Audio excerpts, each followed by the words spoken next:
Boa tarde a todos. Eu resolvi nessa tarde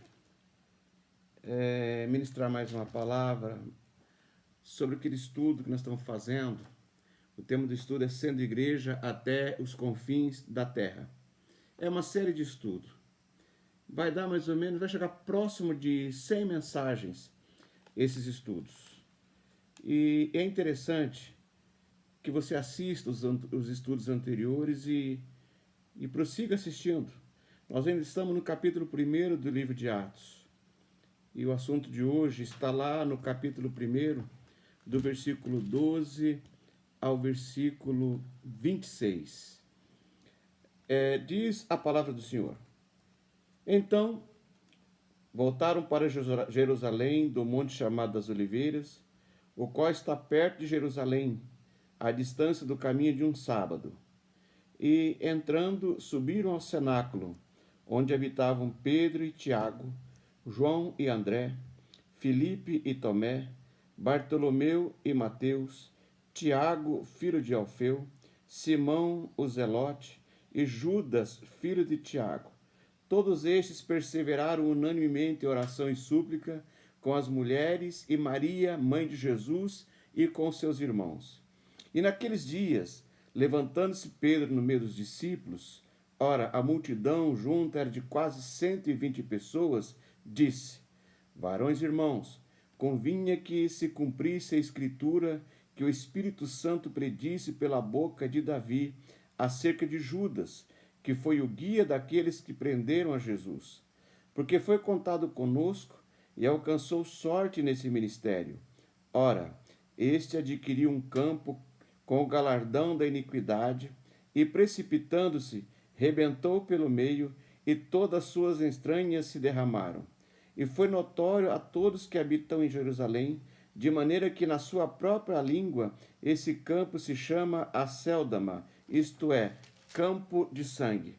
Porque no livro de Salmos está escrito: Fique deserta a sua habitação, e não haja quem nela habite, e tome outro do seu bispado. É necessário, pois que dos varões que conviveram conosco, todo o tempo em que o Senhor Jesus entrou e saiu de nós, começando desde o batismo de João até o dia em que dentre nós foi recebido em cima, um deles se faça conosco testemunha da sua ressurreição. E apresentaram dois, José, chamado Barsabás, que tinha por sobrenome o Justo, e Matias. E orando disseram: Tu, Senhor, conhecedor do coração de todos, mostra qual destes dois tem escolhido, e para que tome parte nesse ministério e apostolado, de que Judas se desviou, para ir para o seu próprio lugar. E lançando-lhe sortes, caiu a sorte sobre Matias, e por voto comum foi contado com os 11 apóstolos. Essa é a leitura da mensagem que nós vamos meditar no dia de hoje. Observe uma coisa interessante. No seu evangelho, ou seja, no evangelho de Lucas, Lucas demonstrou que Deus tem um plano para toda a humanidade. Ou seja, Deus não criou a humanidade à toa. Ele tem um objetivo com a humanidade. E também no evangelho de Lucas, ele relata a vinda e o ministério de João Batista. Ele mostra como João Batista surgiu e como foi o ministério de João Batista, que foi escolhido por Deus para preparar o caminho para o início do ministério de Jesus Cristo, né? Então ele fala também sobre a vinda de Jesus, fala também sobre a vida de Jesus, fala também sobre a obra de Jesus, tá? E fala também sobre o seu sacrifício, né? Então tudo isso fez parte desse plano de Deus para a humanidade.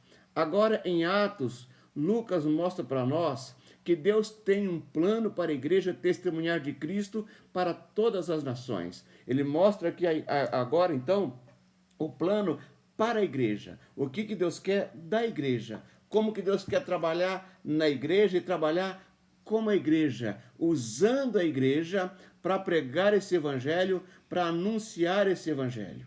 E a gente observando esse texto aqui nos ensina que Deus, ele requer da igreja duas atitudes para cumprir esse plano. Ou seja, é necessário pelo menos duas atitudes para que esse plano de Deus, ele prossiga avante, que ele avance, né? E tenha um excelente resultado. A primeira coisa que a gente aprende é que Deus requer dependência dele mesmo, ou seja, Deus requer que nós dependa dele, né? Que nós não confiemos na nossa sabedoria, que nós não confiemos no nosso conhecimento, mas que nós confiemos em Deus, que nós dependa dele em todas as áreas, em todos os sentidos. Quando a gente olha para o capítulo 1, do versículo 12 ao 14, diz assim: então voltaram para Jerusalém do monte chamado das Oliveiras, o qual está perto de Jerusalém, à distância do caminho de um sábado. E entrando, subiram ao cenáculo, onde habitavam Pedro e Tiago, João e André, Filipe e Tomé, Bartolomeu e Mateus, Tiago, filho de Alfeu, Simão o Zelote e Judas, filho de Tiago. Todos estes perseveravam unanimamente em oração e súplica com as mulheres e Maria, mãe de Jesus. É interessante que a gente observe aqui a dependência de Jesus, né? E a dependência dos discípulos, e a gente aprende aqui, né, que através desse texto que Deus tem um plano e cabe nós a responsabilidade de descobrir esse plano. Ou seja, Deus está com o plano montado, tudo perfeito, tudo organizado. Agora nós temos que descobrir esse plano. E como que nós vamos descobrir esse plano? Primeiro, através da oração.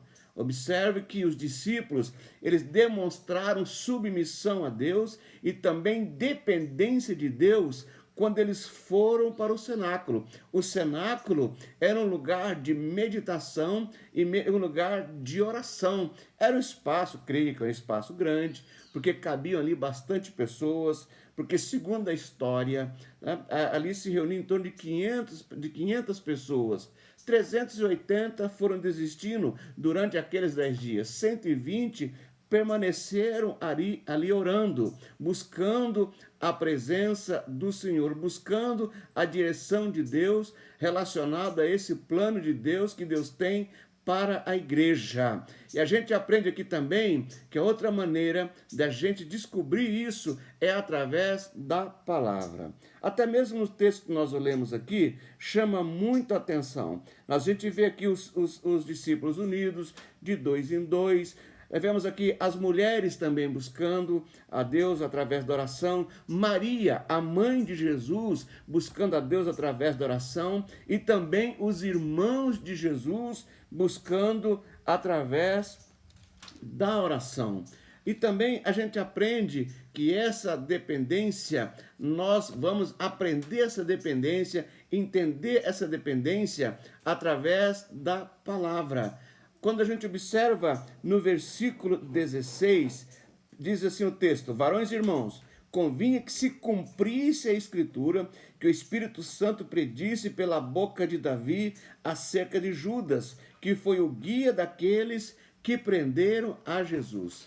Pedro usou as escrituras para aquela situação específica. Aqui, então, a gente aprende que a responsabilidade de descobrir o plano de Deus, ela também tem que ser através da palavra. Não existe outra revelação do plano de Deus para a igreja se não for através da palavra.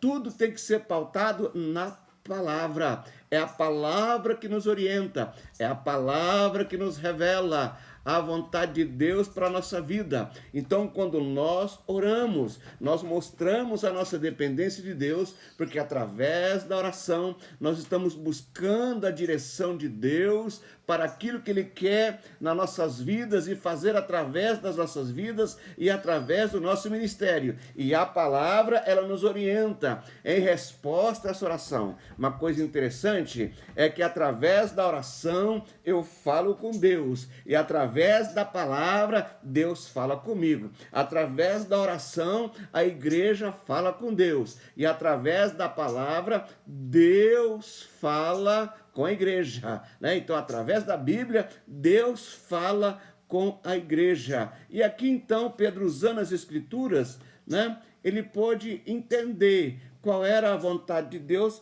né, a respeito daquela situação, daqueles problemas que eles estavam enfrentando naquele momento. Eles estavam entendendo o plano de Deus para o que estava acontecendo naquele momento. Veja bem, ele foi bem claro, convinha que se cumprisse a Escritura. A Escritura, ela já cumpriu em partes, a Escritura, ela está se cumprindo e a Escritura, ela tem que se cumprir, né? E ele disse assim, varões e irmãos, convinha que se cumprisse a Escritura, que o Espírito Santo predisse pela boca de Davi, ou seja, Davi profetizou acerca de Judas. Então, na Escritura, já estava claro o que ia acontecer. Não dava o nome, mas aconteceu com Judas, que foi o guia daqueles que prenderam a Jesus. A profecia tinha se cumprido.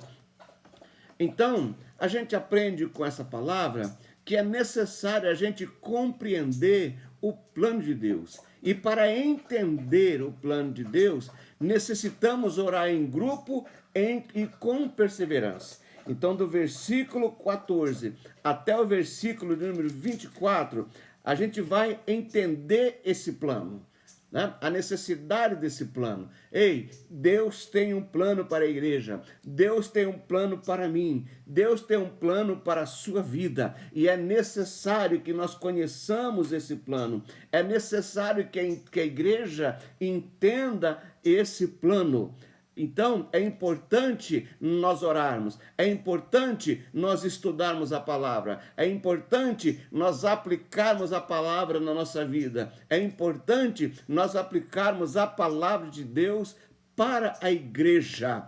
É aí que a gente aprende nesse texto aqui, que o sucesso no cumprir o plano de Deus. Por que que tem muita igreja que não avança? Por que que não tem sucesso? Por que que tem muita gente que não tem sucesso na sua vida espiritual, na sua vida ministerial? Porque não está dentro desse plano, não conhece esse plano. Agora, existe o plano que eu posso conhecer para a minha vida através da minha oração em secreto. Quando eu busco a Deus em oração, que eu busco em consagração, através do jejum, através da oração, buscando mais a presença de Deus. E existe também a oração em grupo. E através da oração em grupo, a igreja descobre o plano para a igreja.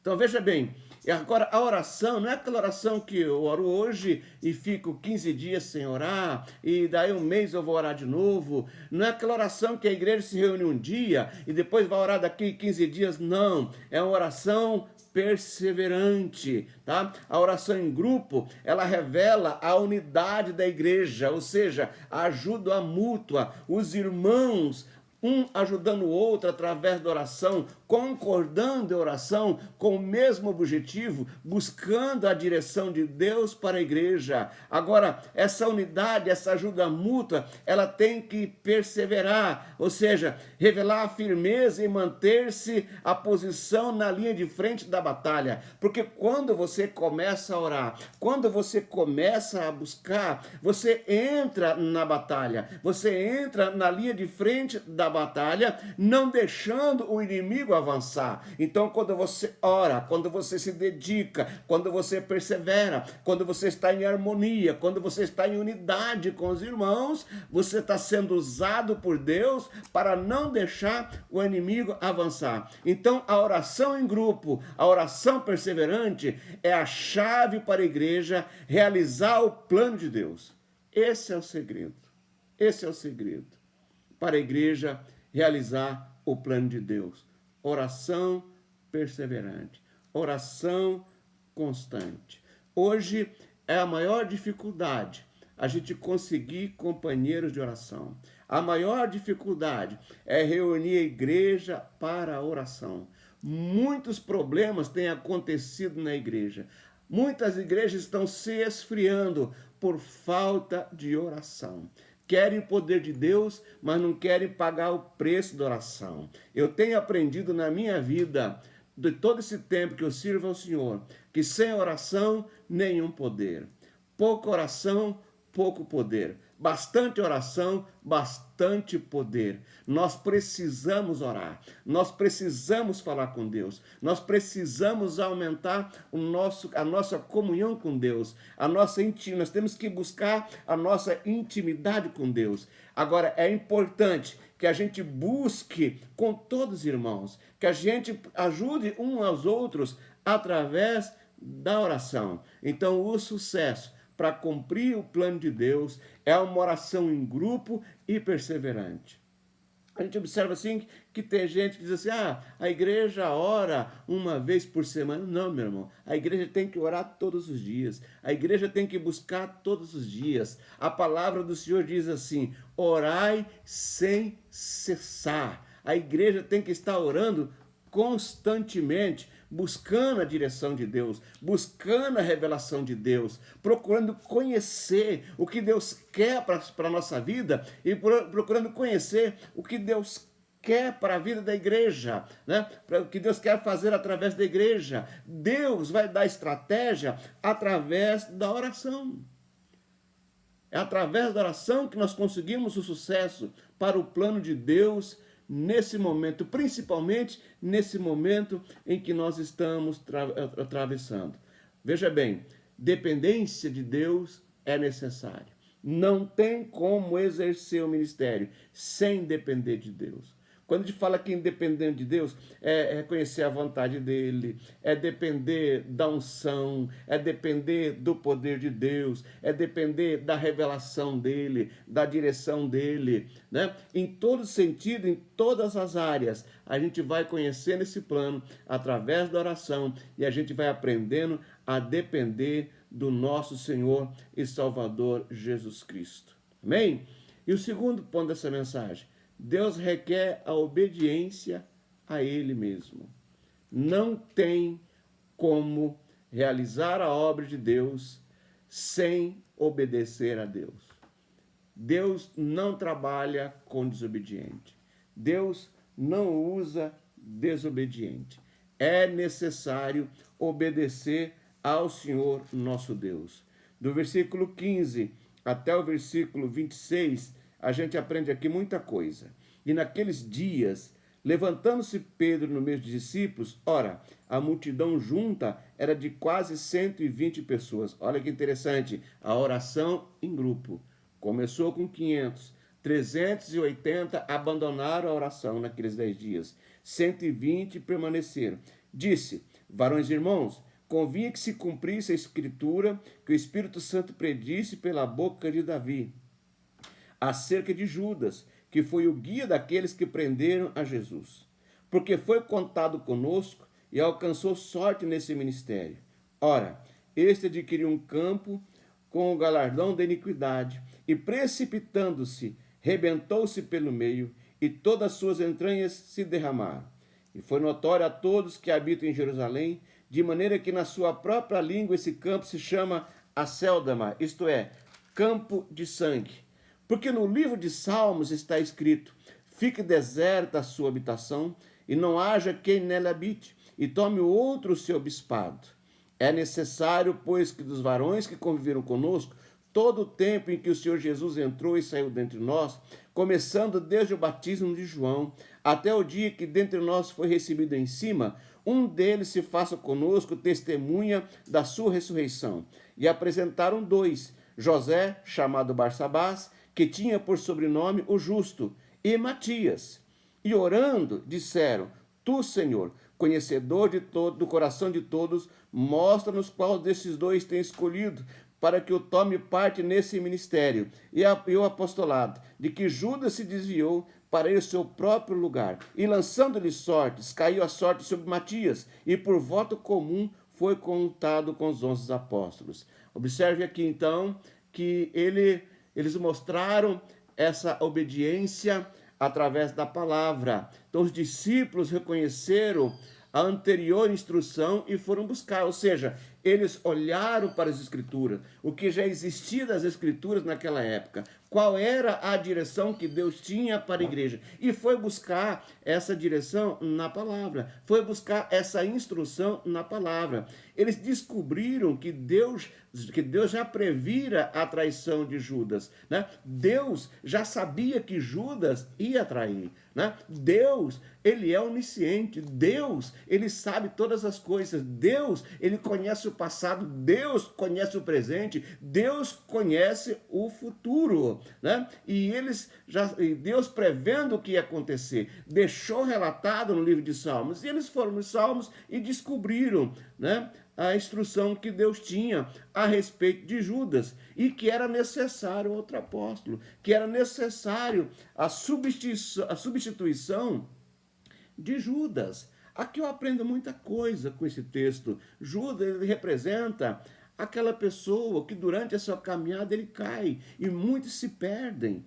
Em todo esse tempo que eu sirvo a Deus, quantos já caíram, quantos já se perderam, e às vezes nós temos que substituir alguém que se perdeu, alguém que não quis mais, não chegou a morrer, mas não quis mais voltar para Jesus, não quis mais voltar a ter comunhão com a igreja. Então é necessário a gente substituir ele, colocar outra pessoa no seu lugar, colocar outro obreiro no seu lugar, né? E então, através da oração, observando a palavra, a gente vai então colocar esse obreiro no lugar daquela pessoa que se afastou, que se desviou, que caiu, ou até mesmo que morreu, às vezes não como Judas, não na mesma situação de Judas, mas terminou o ministério, veio a falecer. Então é necessário recolocar alguém no seu lugar. Por quê? Porque a obra de Deus não para, a obra de Deus continua, a obra de Deus não pode parar quando alguém desiste da obra, a obra de Deus não pode parar quando alguém morreu, a obra de Deus não pode parar quando alguém se desvia. A obra de Deus, ela tem que avançar,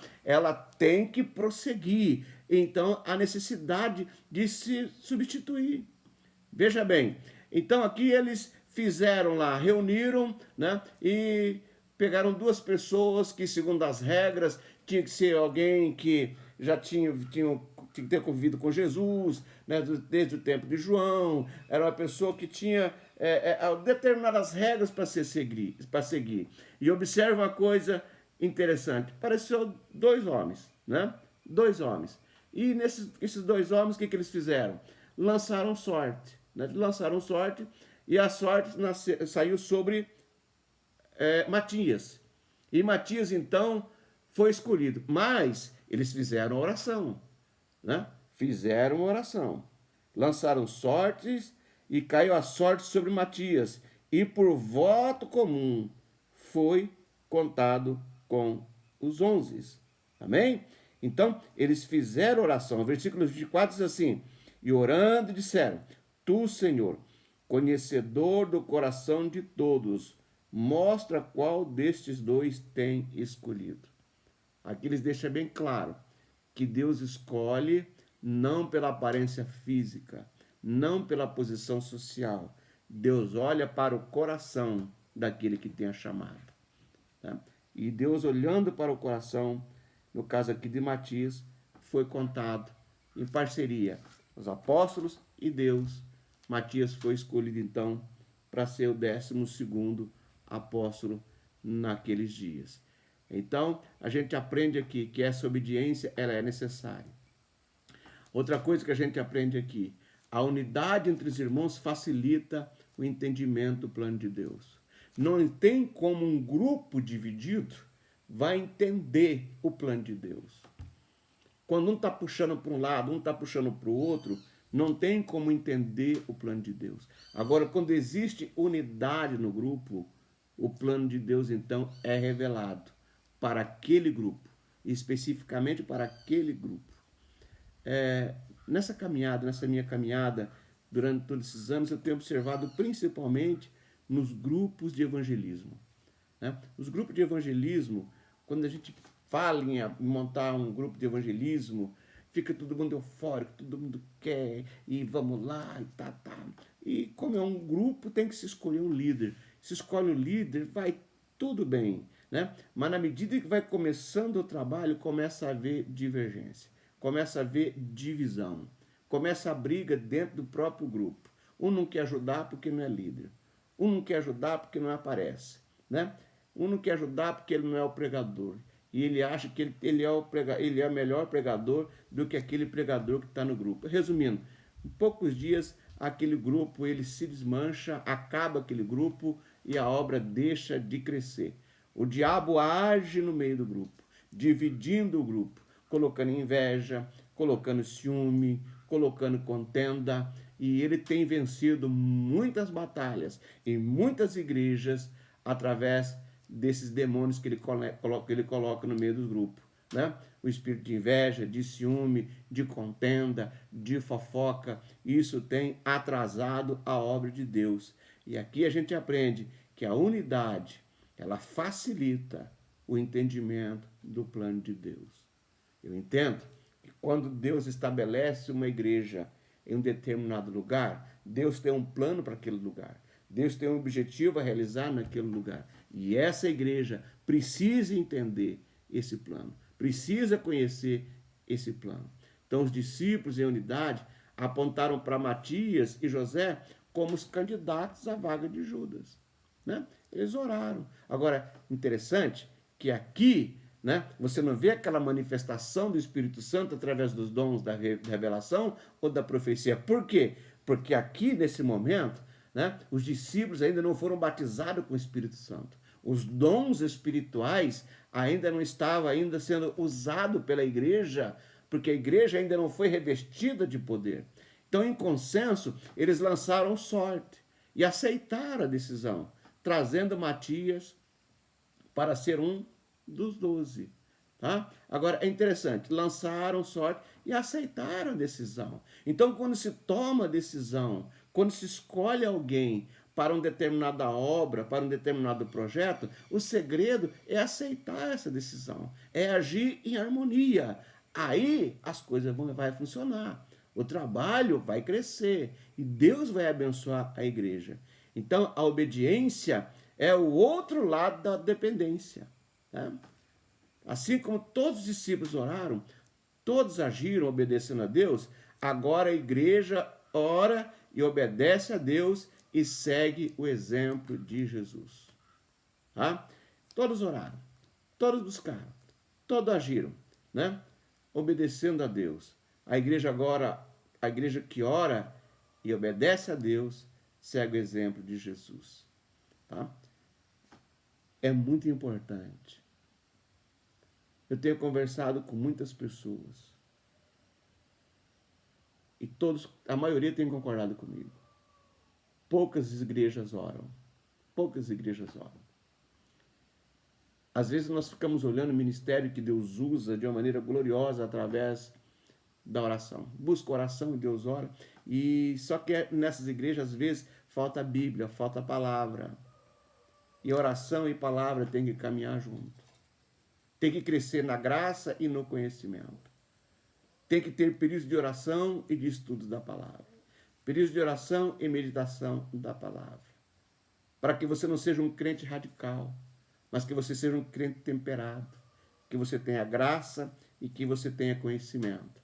E para ter graça e conhecimento, é necessário santidade, é necessário orar, buscar a presença de Deus e aplicar a palavra, conhecer a palavra, ser orientado pela palavra, ser dirigido pela palavra.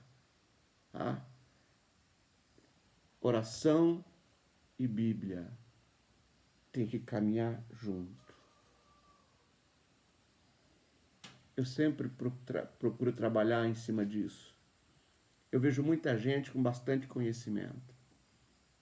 Quem sabe 1000 vezes mais conhecimento do que eu tenho. Mas não tem graça. Fala bonito, mas não tem resultado. Fala bonito, mas não tem sinais, não tem prodígios. Tá? E para que haja sinais, que haja prodígios, tem que levar uma vida de oração.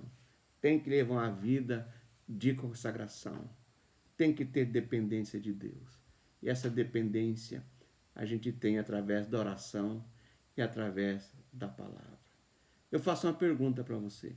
O que você está fazendo para cumprir o plano de Deus que Deus tem para a nossa igreja? Tá? Você está se dedicando, você está fazendo alguma coisa para que o plano de Deus seja realizado através da igreja? Através do ministério que você congrega? Eu sou assembleiano. Eu congrego na Assembleia de Deus. Sou pastor auxiliar no Templo Sede, aqui em Ponta Grossa, onde sou responsável pelo culto da vitória. Tá? E no culto da vitória, Deus tem me orientado que haja Bíblia, que haja palavra. O que eu estou ministrando para vocês através da internet é o que eu aplico no culto da vitória. Tá? É um culto de milagres? É um culto de sinais e prodígios? Mas é acompanhado com palavra. Tá? É acompanhado com palavra. Deus age através da palavra. Deus opera através da palavra. A maior vitória que um crente pode ter é ter o seu nome escrito no livro da vida e permanecer com o nome escrito no livro da vida. E para que ele permaneça com o nome escrito no livro da vida, ele tem que viver uma vida de acordo com a palavra. Amém? Então, dependa e obedeça ao Senhor, tá? Desenvolva de modo prático essas atitudes, tá? Isso aí é coisa que tem que ser praticado, tem que ser vivido, né? Primeiro, dependência, tá? Ah, mas eu não tenho por que orar. Procure no Novo Testamento motivo para oração. Comece a olhar na Bíblia e procure motivos para que você faça oração. Faça uma lista e comece a orar. Faça uma lista e comece a buscar. Ah, eu não consigo orar, mais que 10 minutos. Não, se você fizer uma lista, se você vê as necessidades da igreja, se você vê as necessidades tua, se você vê as necessidades do país, você vai ficar horas e horas orando. Participe das reuniões de oração. O diabo tem trabalhado de uma maneira terrível, impedindo que a igreja se reúna para orar. É uma luta a gente conseguir irmãos para orar.